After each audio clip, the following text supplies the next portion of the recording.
नमस्कार. आजच्या व्हिडिओमध्ये तुमचं सर्वांचं स्वागत आहे. आजच्या व्हिडिओमध्ये पाहणार आहोत आपण असे म्युच्युअल फंड्स ज्यांनी गेल्या वर्षभरामध्ये खूप कमी रिटर्न्स दिलेत, काहींनी तर मायनसमध्ये रिटर्न्स दिलेले आहेत. तर या व्हिडिओमध्ये आपण वेगवेगळ्या कॅटेगरीमधले 25 म्युच्युअल फंड्स पाहणार आहोत ज्यांनी मार्केटमध्ये गेल्या वर्षभरापासून खूप कमी रिटर्न्स दिलेले आहेत. तर चला व्हिडिओला स्टार्ट करूयात. पण व्हिडिओला स्टार्ट करण्याअगोदर जर तुम्ही चॅनलवरती नवीन असाल आणि चॅनलला अजूनही सबस्क्राईब केलं नसेल तर चॅनलला सबस्क्राईब करून ठेवा, म्हणजे असेच इन्फॉर्मेटिव्ह व्हिडिओज तुम्हाला या चॅनलवरती पाहता येतील. सर्वात पहिले पाहूयात आपण लार्ज कॅप फंड. आणि हे काही लार्ज कॅप फंड आहेत ज्यांनी मार्केटमध्ये गेले 6 महिने आणि गेले 1 वर्ष निगेटिव्ह रिटर्न्स दिलेले आहेत. त्यातला पहिला फंड आहे कॉन्डचा लार्ज कॅप फंड. याची फंड साईज आहे 2400 करोड रुपये. एक्सपेन्स रेशो आहे 2.37% आणि गेल्या 6 महिन्यामध्ये त्याने 13% मायनस रिटर्न दिलेत आणि गेल्या वर्षभरामध्ये त्याने -2.78% रिटर्न दिलेले आहेत. त्यानंतर आहे बँक ऑफ इंडियाचा fund, JM large cap fund, ITI large cap fund, union large cap fund. हे काही फंड्स आहेत ज्यांनी गेले वर्षभरापासून खूप कमी रिटर्न्स दिलेले आहेत. त्यातला JM large cap fund 0.77% return देतो आहे, म्हणजे ॲटलिस्ट पॉझिटिव्ह रिटर्न्स तरी आहेत. त्यानंतर ITI लार्ज कॅप फंड, त्यानंतर आहे युनियनचा लार्ज कॅप फंड, यांनी पॉझिटिव्ह रिटर्न्स दिलेले आहेत. आणि जर याच टाईपच्या कॅटेगरीमधले इतर जे फंड आहेत त्यांनी जवळपास 1 वर्षामध्ये 6% रिटर्न दिलेले आहेत. म्हणजे हे असे फंड आहेत की ज्यांनी खूप कमी रिटर्न्स दिलेले आहेत गेल्या वर्षभरामध्ये. आपण म्हणतो की लार्ज कॅपमध्ये इन्व्हेस्टमेंट केलेली सेफ असते, पण म्युच्युअल फंड ही अशी कॅटेगरी आहे ज्याच्यामध्ये कोणत्याही फंडमध्ये तुम्ही इन्व्हेस्टमेंट करताय तर ती सेफ नाही. म्युच्युअल फंडमध्ये केलेली इन्व्हेस्टमेंट ही पूर्णपणे सेफ नसते. काही ना काही त्याच्यामध्ये तुम्हाला रिस्क घ्यावीच लागते आणि तरच तुम्हाला चांगले रिटर्न्स मिळतात. तर आता सगळ्यात सेफ म्हटली जाणारी जी लार्ज कॅप कॅटेगरी होती त्यामध्ये सुद्धा काही फंड्सने मायनसमध्ये रिटर्न्स दिलेले आहेत. आता यानंतर पाहूयात आपण large and mid cap fund, ज्याच्यामध्ये सुद्धा काही फंड्सने मायनसमध्ये रिटर्न्स दिलेले आहेत. आता यामध्ये आहे महिंद्राचा Manulife large and mid cap fund, ज्याने -2% रिटर्न दिलेले आहेत. कॉन्डचा large and mid cap fund 2% return आहेत मायनस. यानंतर आहे बँक ऑफ इंडियाचा large and mid cap fund 1.78 आहेत. मिरी ॲसेटचा लार्ज कॅप फंड 3.73% आहे. टाटाचा large and mid cap fund 4% आहेत. तर हे काही फंड्स आहेत ज्यांनी खूप कमी रिटर्न्स दिलेले आहेत. आणि जर याच कॅटेगरीमधले इतर फंड जर तुम्ही पाहिलेत तर त्यांनी 8% रिटर्न दिलेत. मग जर त्यांच्याबरोबर कम्पेअर केलं तर हे फंड कुठे ना कुठे कमी पडतायत किंवा कमी रिटर्न्स त्यांनी दिलेले आहेत. आणि गेल्या 6 महिन्यामधले जर तुम्ही रिटर्न्स पाहिले तर खूपच कमी आहेत, कारण गेल्या 6 महिन्यापासून मार्केट कंटिन्यू खाली पडतं आणि त्याचा इम्पॅक्ट अशा टाईपच्या फंड्सवरती होतोच होतो. कारण की हे large and mid cap fund आहेत आणि मिड कॅप कॅटेगरीजवरती मी नेहमी व्हिडिओजमध्ये सांगत असतो की जेव्हा केव्हा असं काही होतं त्यावेळेस सगळ्यात पहिला आघात होतो स्मॉल कॅपवरती, नंतर होतो मिड कॅपवरती आणि नंतर होतो लार्ज कॅपवरती. जर तुम्ही इथे लार्ज कॅपमध्ये 6 महिन्याचे रिटर्न्स पाहिले तर -13, -12, मायनस असे आहेत. आणि ओव्हरऑल कॅटेगरी ॲव्हरेज पाहिलं तर -6.77% आहेत. पण हेच जर ॲव्हरेज तुम्ही या कॅटेगरीमध्ये पाहिलं तर -8 आहे. म्हणजे सगळ्यात जास्त पडलेले आहेत या टाईपचे फंड्स, ज्याच्यामध्ये हे अशा प्रकारचे रिटर्न्स आपल्याला मिळत आहेत. त्यानंतर आहे मिड कॅप कॅटेगरीमधले फंड्स.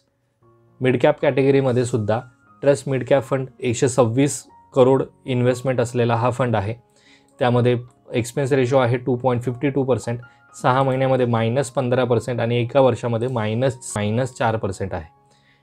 कॉन्डचा मिड कॅप फंड आहे जो 3% आहे मायनस. मिरी ॲसेट मिड कॅप फंड आहे जो पॉझिटिव्ह रिटर्न्स देतो आहे पण फक्त 2%. ITIचा मिड कॅप फंड 5% रिटर्न देतो आहे. UTIचा मिड कॅप फंड 5% रिटर्न देतो आहे. पण याच कॅटेगरीमधले इतर फंड कसे रिटर्न देतात 9%. आणि गेल्या 6 महिन्यामध्ये मगाशी जसं सांगितल्याप्रमाणे सगळ्यात कमी रिटर्न्स ह्या फंड्सनेच दिलेले आहेत मिड कॅप कॅटेगरीमध्ये. असं नाही की फक्त मिड कॅपमध्ये, स्मॉल कॅपने सुद्धा खूप कमी रिटर्न्स दिलेत, कारण की मार्केट गेल्या 6 महिन्यापासून कंटिन्यू खाली पडतं आहे. त्याचा इम्पॅक्ट या फंड्सवरती होतो आहे. असं नाही आहे की फक्त लहान जे फंड आहेत त्यांच्यावरती याचा इम्पॅक्ट होतो आहे. काही मोठे फंडसुद्धा आहेत ज्यांच्यावरती याचा इम्पॅक्ट होतो आहे. हा आहे मिरी ॲसेटचा मिड कॅप फंड, ज्याची फंड साईज आहे 16,600 करोड रुपये. एवढे पैसे लोकांनी या फंडमध्ये इन्व्हेस्ट केलेत तरीसुद्धा याने फक्त 2% रिटर्न दिलेत गेल्या 1 वर्षापासून, कारण की मार्केट कंटिन्यू खाली पडतं आहे.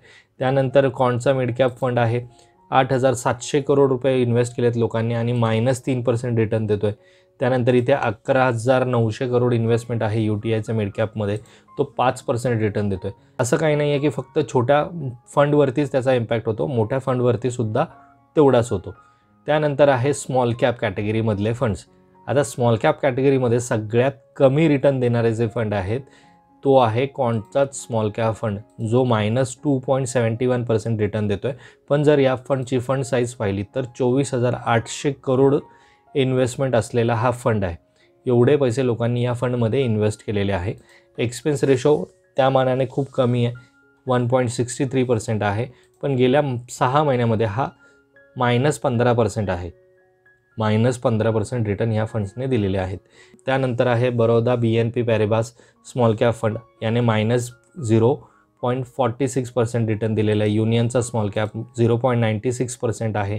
आदित्य बिर्लाचा स्मॉल कॅप 1% आहे. HDFCचा स्मॉल कॅप 1% आहे. तर हे ते फंड आहेत ज्यांनी खूपच कमी रिटर्न्स दिलेत. इथे जर तुम्ही पाहिलात मिड कॅपमध्ये ॲटलिस्ट 5% रिटर्न तरी दिलेत. पण इथे जर तुम्ही पाहिलात तर HDFCचा स्मॉल कॅप फंड फक्त 1% रिटर्न देतो आहे, फक्त 1% गेल्या वर्षभरामध्ये. याचा अर्थ ते फंड खूप खराब आहेत असं नाही. हे फंड खूप चांगले आहेत, ज्यांनी गेल्या काही वर्षांमध्ये खूप चांगले रिटर्न्स दिलेले आहेत. स्मॉल कॅप फंड्सने तर खूपच जबरदस्त रिटर्न दिलेले आहेत. याच्या अगोदर बऱ्याच व्हिडिओजमध्ये मी काही फंड्स यातले घेतलेले आहेत की ज्यांनी खूप चांगले ओव्हरऑल रिटर्न्स दिलेले आहेत. म्हणजे आपण हे रिटर्न्स पाहतोय फक्त एका वर्षाचे, पण गेल्या काही वर्षांपासून हे फंड मार्केटमध्ये आहेत आणि त्यांनी खूप चांगले रिटर्न्स दिलेत. एका वर्षामध्ये यांनी मायनस रिटर्न दिलेत. त्याचं कारण असं की गेल्या वर्षभरापासून शेअर मार्केट कंटिन्युअसली खाली पडते, त्यामुळे ह्या फंड्सवरती त्याचा इम्पॅक्ट पडतो आणि आपल्याला निगेटिव्ह रिटर्न्स पाहायला मिळतील. पण मार्केट कंटिन्यू असंच खाली कंटिन्यू पडत राहणार नाही. कधी ना कधी मार्केट परत स्टेबल होणार आणि स्टेबल झाल्यानंतर हे जे मायनसमध्ये आपल्याला रिटर्न्स पाहायला मिळतात हे नक्कीच पॉझिटिव्ह रिटर्न्स नंतर आपल्याला पाहायला मिळणार आहेत. यानंतरची कॅटेगरी आहे मल्टी कॅप फंड. यामध्ये सर्वात पहिला फंड आहे क्वांटचा ॲक्टिव्ह फंड, ज्यामध्ये 9,600 करोडची इन्व्हेस्टमेंट आहे लोकांची आणि हा 6 महिन्यामध्ये -18% रिटर्न देतो आणि एका वर्षामध्ये -5.87% रिटर्न देतो आहे. काही वर्षापूर्वी 1 वर्षापूर्वी क्वांटचे फंड असे होते की जे मार्केटमध्ये सगळ्यात जास्त रिटर्न देणारे फंड होते. पण गेल्या वर्षभरापासून ह्या फंड्सने खूप कमी रिटर्न्स दिलेले आहेत सगळ्याच कॅटेगरीमध्ये. त्यानंतर आहे टाटाचा मल्टी कॅप फंड, ज्याने -13% रिटर्न दिलेले आहेत. एका वर्षामध्ये -1.99% रिटर्न्स आहेत. ITIचा मल्टी कॅप फंड -12% रिटर्न आहेत. महिंद्रा मनुलाईफचा मल्टी कॅप फंड -10% रिटर्न 6 महिन्यातले रिटर्न दाखवतो आहे आणि पॉझिटिव्ह एका वर्षामध्ये रिटर्न्स किती आहेत 2.44. मिरे असेटचा मल्टी कॅप फंड 4% रिटर्न देतो आहे आणि याच कॅटेगरीमधले इतर फंड किती रिटर्न्स देतात आहेत 7%.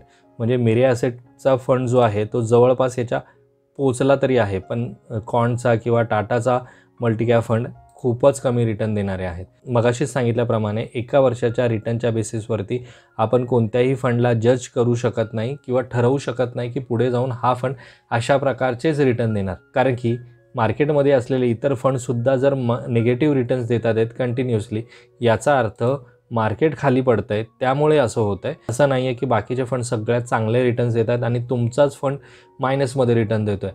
तर अशा वेळेस मग आपण विचार करू शकतो. पण जर इतर फंडसुद्धा जर मायनसमध्ये रिटर्न्स देतात आणि आपला फंडसुद्धा जर मायनसमध्ये रिटर्न देतो आहे, तर यासाठी आपल्याला चेक करावं लागेल की असं का होतं आहे, की आपला फंड का खाली पडतो आहे. त्यासाठी त्यांच्या डिटेल्स वाचायला लागतील, आपल्या फंड चेक करावं लागेल, रिव्ह्यू करावं लागेल की आपण बरोबर इन्व्हेस्टमेंट केली की नाही आणि त्याच कॅटेगरीमधले इतर फंड तशाच प्रकारचे रिटर्न्स देत आहेत का. तरच मग आपण ठरवू शकतो की आपल्या फंडमधनं एंट्री ठेवायची आहे की तसाच होल्ड करायचा आहे की एक्झिट करायची आहे. त्यामुळे एका वर्षाच्या रिटर्नच्या बेसिसवरती तुम्ही कोणताही फंडला जज करू नका. तर आजचा व्हिडिओ हा फक्त एज्युकेशनल पर्पजसाठी बनवलेला होता. यामध्ये कोणत्याही प्रकारच्या फंडमध्ये मी तुम्हाला बाय किंवा सेलचं रिकमेंडेशन करत नाही आहे. हा फक्त एज्युकेशनल पर्पजसाठी बनवलेला व्हिडिओ आहे. तर आजचा जर हा व्हिडिओ तुम्हाला आवडला असेल तर व्हिडिओला लाईक करा. चॅनलवरती जर तुम्ही नवीन असाल तर चॅनलला सबस्क्राईब करा. लवकरच भेटूयात आपण अशाच एका इन्फॉर्मेटिव्ह व्हिडिओमध्ये. तोपर्यंत बाय बाय.